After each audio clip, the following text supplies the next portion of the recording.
बिस्मिल्लाहिर्रहमानिर्रहीम। आज का मेरा टॉपिक है डायरकी। तो चलिए स्टार्ट करते हैं इंट्रोडक्शन से। Diarchy is when two people rule together in a government, either officially or unofficially through cooperation or forces. These leaders are called co-rulers in this system. अब इसमें ये कहा जा रहा है कि डायरकी एक ऐसा सिस्टम है जिसमें गवर्नमेंट में सिर्फ एक ही बंदा नहीं बल्कि दो रूलर्स उसको कंट्रोल करते हैं। आइदर वो कंट्रोल जो है ऑफिशियली भी हो सकता है और अनऑफिशियली भी हो सकता है। ऑल्दो हो सकता है कि वो दो बंदों का कंट्रोल, दो रूलर्स का कंट्रोल कॉन्स्टिट्यूशनली हो, और हो सकता है कि वो दो रूलर्स का कंट्रोल कॉन्स्टिट्यूशनली ना हो बल्कि बाई फोर्स हो।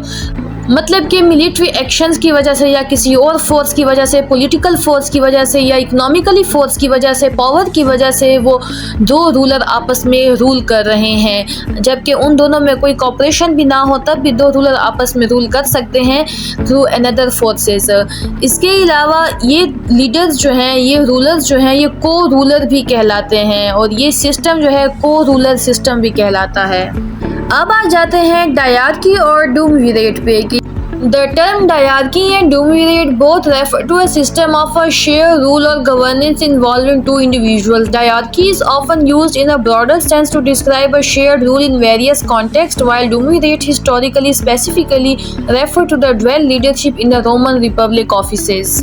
अब इसमें ये कहा जा रहा है कि ये दो टर्मिनोलॉजीज डायरकी और डुमविरेट, दोनों का मतलब यही है कि शेयर्ड रूल या गवर्नेंस। दोनों का मतलब यही है कि एक अथॉरिटी को दो रूलर जो हैं वो दो बंदे जो हैं इकट्ठा कंट्रोल करेंगे। लेकिन इनमें सिर्फ छोटा सा डिफरेंस ये है कि डायरकी को आप ब्रॉडर सेंस में ले सकते हैं, डायरकी को आप गवर्नमेंटल लेवल पे ले सकते हैं कि जिस तरह किसी गवर्नमेंट को एक नहीं बल्कि दो रूलर आपस में कंट्रोल करें, दो रूलर संभालें, इसको आप डायरकी कहते हैं। लेकिन डुमविरेट जो है वो आप लोकल लेवल तक भी ले सकते हैं, मतलब कि एक ऑफिस में जो अथॉरिटी है वो अथॉरिटी एक नहीं बल्कि दो लोगों के पास हो, दो ऑफिशियल्स के पास हो। तो इनमें सिर्फ ये माइनर सा डिफरेंस पाया जाता है कि डायरकी को आप ब्रॉडर सेंस में ले सकते हैं जबकि डुमविरेट को आप माइनर सेंस में, नैरो सेंस में ले सकते हैं। और ये डुमविरेट जो लफ्ज़ है, ये वर्ड ज़्यादातर रोमन रिपब्लिक ऑफिसेज में यूज़ किया जाता था। जब रोमन ऑफिसेज होते थे वहाँ पर एक नहीं बल्कि अथॉरिटी को डिवाइड किया जाता था दो लोगों के दरमियान, तो वहाँ पर इस टर्मिनोलॉजी को यूज़ किया जाता था जिसका मतलब यही था कि शेयर्ड रूल, और वहाँ पर डायरकी का भी यही मतलब है कि शेयर्ड रूल। बस इनमें ये डिफरेंस है कि डायरकी को ब्रॉडर सेंस में लिया जाता है जबकि जो डुमविरेट है उसको नैरो सेंस में लिया जाता है। अब आ जाते हैं कोरिजेंसी पे।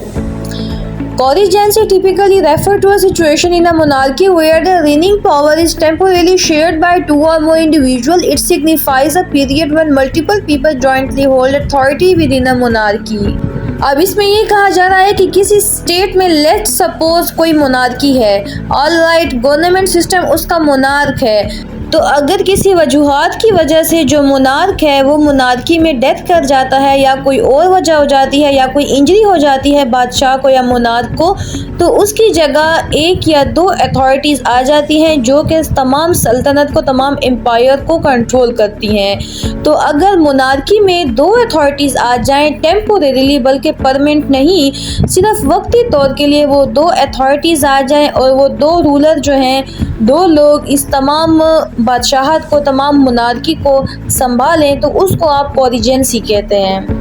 अब आ जाते हैं ट्रायम्विरेट पर कि ये क्या टर्मिनोलॉजी है। ट्रायम्विरेट और triarchy is a political setup where three individuals called triumvirs rule और dominate. This arrangement can be official और अनऑफिशियल। अब जिस तरह हमने डायरकी में पढ़ा कि वहाँ पर शेयर्ड रूल होता है between the two ruler, same इसी तरह जो ट्रायम्विरेट या ट्रायरकी है इसमें थ्री इंडिविजुअल होते हैं, शेयर्ड रूल होता है among the three individual, power distribution होती है अमंग द थ्री इंडिविजुअल। तीन लोग होते हैं, तीन रूलर होते हैं जो गवर्नमेंट को संभालते हैं, जो गवर्नमेंट को कंट्रोल करते हैं। और ये अरेंजमेंट भी आप ऑफिशियली भी ले सकते हैं, अनऑफिशियली भी ले सकते हैं। ऑफिशियली अगर आपको कॉन्स्टिट्यूशन अलाउ करे तो आप तीन रूलर रख सकते हैं, लेकिन अगर अनऑफिशियली हो तो अनऑफिशियली आप फोर्स के ज़रिए, मिलिट्री एक्शन के ज़रिए, पावर के ज़रिए आप अख्तियार में आ सकते हैं और रूलर बन सकते हैं। तो सिंपली ट्रायरकी का यही मतलब है। तो सिंपली ये था मेरा आज का टॉपिक, जिसमें मैंने डायरकी के बारे में बताया, जिसमें मैंने डुम्विरेट के बारे में बताया, जिसमें मैंने कोलिजेंसी के बारे में बताया और ट्रायम्विरेट के बारे में बताया। तो इसके अलावा वीडियो को लाइक कर दीजिएगा, शेयर कर दीजिएगा एंड चैनल को सब्सक्राइब कर दीजिएगा। बहुत शुक्रिया। अल्लाह हाफिज़।